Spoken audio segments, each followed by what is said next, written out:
Hey guys, in this video we're going to learn how to do the last part of this question, which is what mass of the excess reactants is left over.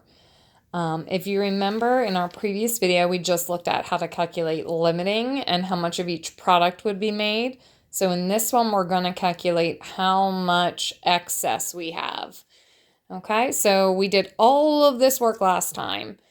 Okay, so if we look here, we were able to figure out that ammonium nitrate was the limiting reactant compared to sodium phosphate. We were able to figure that out because ammonium nitrate made 18.6 grams, which is the lower value compared to the 45.5 grams at ammonium phosphate, okay, down here. Okay, this goes back to our cookie activity, where in our cookie activity we said we can only make 48 cookies was the small number, so that's how many we can make. So the smaller number always tells us the maximum amount we can make, which is called the theoretical yield. Okay, so the 18.6 is called the theoretical yield. That's for, as you can see here, ammonium phosphate. Down here we've got the theoretical yield, 31.9 grams of sodium nitrate. So we're pretty much playing off of this. So if you think back to your cookie, what we did next was we said, well, if I can really only make 18.6 grams of ammonium phosphate, then how much sodium phosphate should I have started with? So now we're going backwards. Okay, we're taking the theoretical yield, and we're first turning it into the excess reactant. So how much excess reactant should I have actually started with? We know 50 grams is too big. So how much should I have started with? Okay, so I'm going to hop over here to a different sheet of paper. So I have 18.6 grams of ammonium phosphate. I know grams of ammonium phosphate have to go on the bottom so it can cancel out. And I know grams can only turn into moles, old school stuff.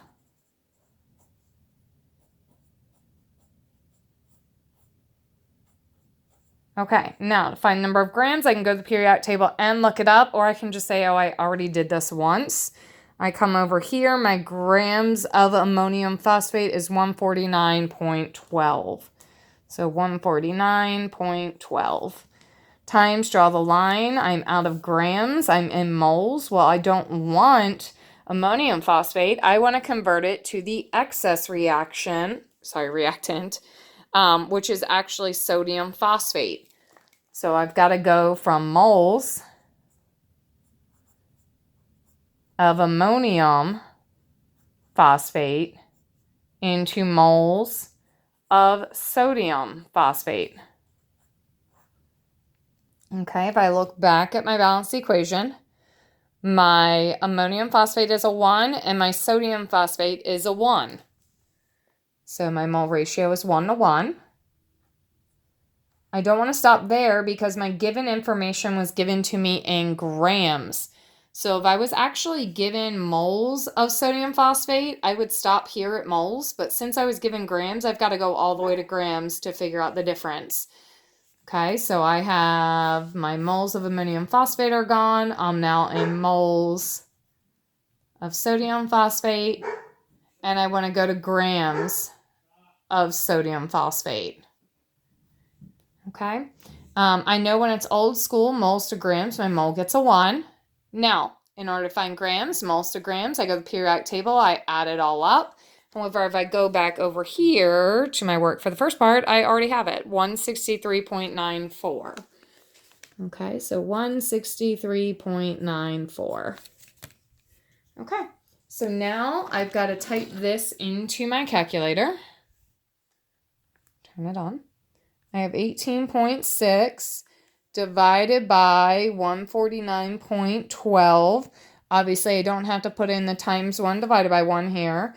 And then I'm going to multiply by 163.94 equals. Okay, I started with 3 significant digits, so I should end with 3 significant digits. So 20.4 grams of Na3PO4 is how much that I actually needed to do this reaction. problem. That's not our answer.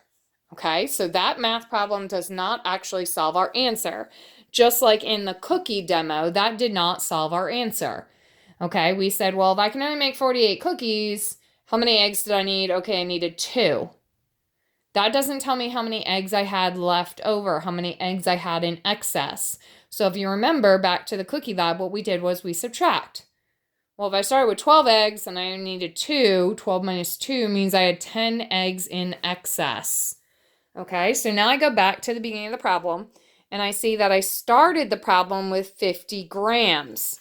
So I take my 50.0 grams of sodium phosphate and I subtract out how much I actually needed, which is 20.4 grams of sodium phosphate.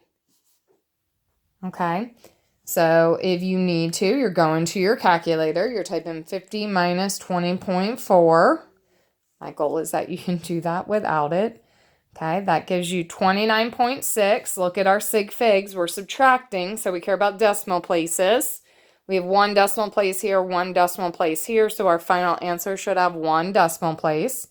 Okay, so 29.6 grams of sodium phosphate were in excess, meaning it was extra. 29.6 grams of sodium phosphate was completely wasted. We dumped it into the reaction and it didn't react and it's still there waiting to be used. Okay, but it won't be able to get used. Okay, because it's excess, it's leftover. Just like in the egg lab, what we had to do was those 10 eggs, we've got to now put them back in the refrigerator. All right, guys, I hope that works. So just to recap, we're going from our theoretical yield. Sorry, my arm is a little shaky because of the way I'm leaning on it.